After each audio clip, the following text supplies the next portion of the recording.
Tentunya sendirian. Terpaksa aku harus mohon maaf kepadamu karena sudah terlalu berat beban yang kupikul di atas pundakku. Sekarang aku sudah tidak mampu untuk memikul beban yang lebih berat lagi. Orang yang meninggalkan dirimu, orang yang meninggalkan diriku pada saat aku sedang sangat membutuhkan. Mana mungkin ketika kembali aku percayai lagi. Baru saja rasa piluku sudah mulai berkurang sedikit ketika aku menemui seorang teman yang memberikan perhatian kepadaku. Engkau datang lagi dengan membawa sekuntum bunga mawar merah merekah seperti bibirmu, sambil mengatakan, rinduku kepadamu semerah mawar ini. Aku jadi semakin bingung. Andaikan aku tidak berusaha untuk meningkatkan kesabaran dan berdoa kepada Tuhan, mungkin saja aku sudah menghembuskan nafas terakhir akibat tercekik menghadapi kenyataan. Sejak sekarang aku sudah tidak lagi mencari kebahagiaanku dalam dirimu. Andaikan tidak aku putuskan demikian, tentu nanti pada akhirnya aku akan sendirian. Alasanmu meninggalkan diriku yang pertama adalah karena situasi dan kondisi. Dapat aku maklumi, tetapi ketika alasan berikutnya karena takdir, akhirnya aku mengerti. Tidak ada jawaban lain kecuali aku harus belajar untuk melupakan dirimu. Bagiku, melupakan itu bukan persoalan yang sulit.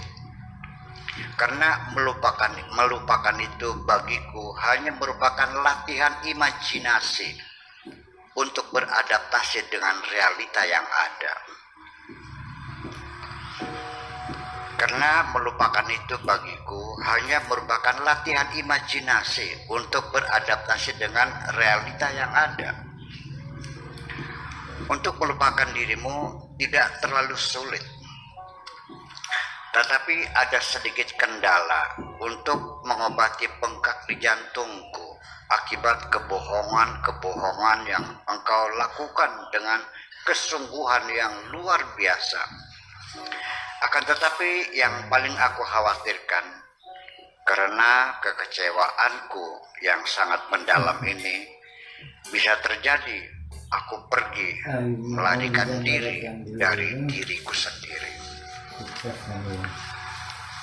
Sekalipun demikian, aku berusaha untuk memaklumi saja.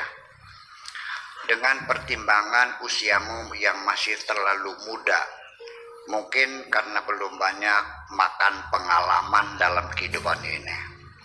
Nanti suatu ketika setelah banyak pengalaman dan engkau sudah mencapai tingkat kemanusiaan yang tinggi, kelak engkau akan dapat mengerti kesedihan hati seseorang sekalipun tidak mesti mengucurkan air mata di hadapanmu.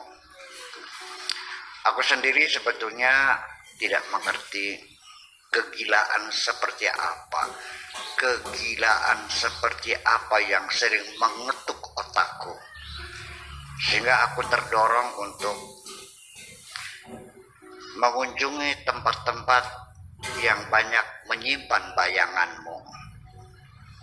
Padahal aku sudah mengetahui dengan penuh kesadaran bahwa mengunjungi tempat-tempat itu hanya akan mengundang kenangan lama dan menambah rasa sakit di hatiku.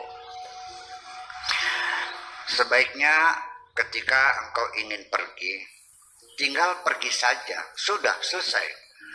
Tidak perlu membuat banyak alasan, apalagi dengan menyebut-nyebut kelemahanku. Sesungguhnya, wahai kekasihku, untuk melihat kehidupan yang sesungguhnya bukan hanya melihat yang mengambang dan nampak di atas permukaan saja, tetapi apa yang terkandung di dasar yang paling dalam. Bukan hanya yang terlukis di permukaan wajah-wajah yang cantik, tetapi apa yang tersimpan di dalam hati. Andaikan engkau pergi meninggalkan diriku dengan cara baik-baik saja, tentu akan kuantar dan akan kubukakan pintu untukmu, lantas kulepas engkau dengan baik-baik sambil melambaikan tangan dengan ucapan selamat jalan, dan pasti aku akan tersenyum. Betapa perpisahan itu menjadi indah. Belum tentu, wahai kekasihku, sikap tenang itu menunjukkan ada kesedihan. Juga belum tentu senyuman itu menunjukkan kesenangan. Terkadang luarnya tenang, tetapi di dalamnya sedang menari gembira. Terkadang di luarnya terlukis senyuman manis, tetapi di dalamnya menelan pahitnya kehidupan.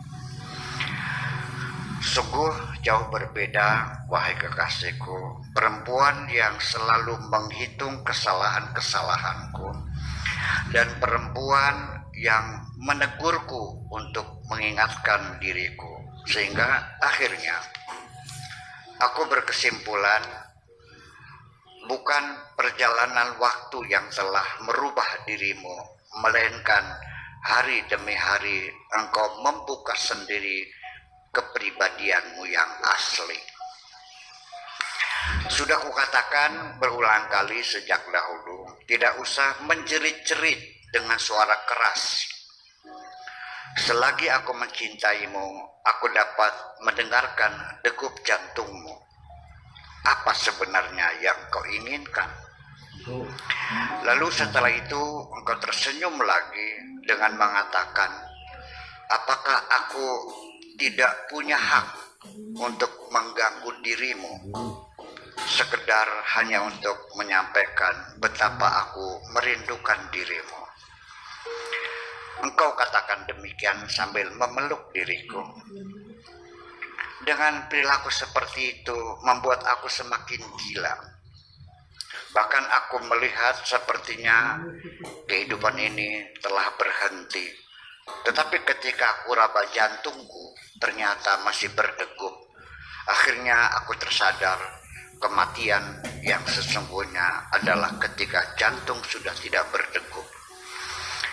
Untuk mengobati luka di hatiku, wahai kekasihku, terpaksa aku harus mengundurkan diri, karena dengan keberadaanmu di sampingku hanya akan semakin menambah luka di hati. Keberadaanku sudah tidak ada harganya lagi. Iblis itu tidak terlalu jahat amat, seperti diceritakan nenek moyang kita zaman dahulu. Seringkali kita manusia lebih canggih dari iblis.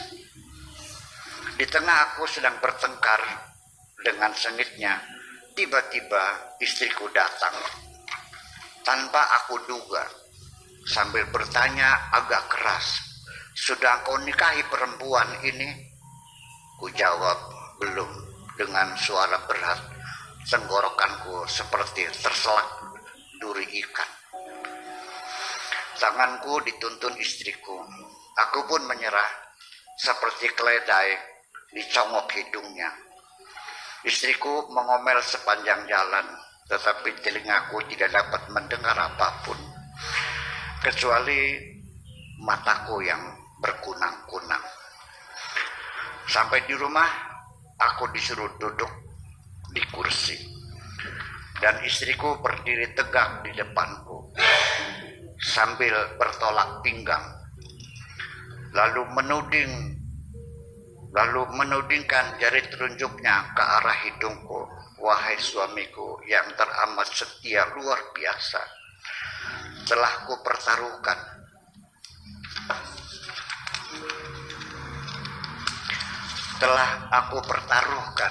segala yang kumiliki untuk membahagiakan dirimu. Ternyata Bola matanya berkaca-kaca lalu menggelinding satu persatu. Sudah engkau nikahi belum perempuan tadi? Katakan yang jujur.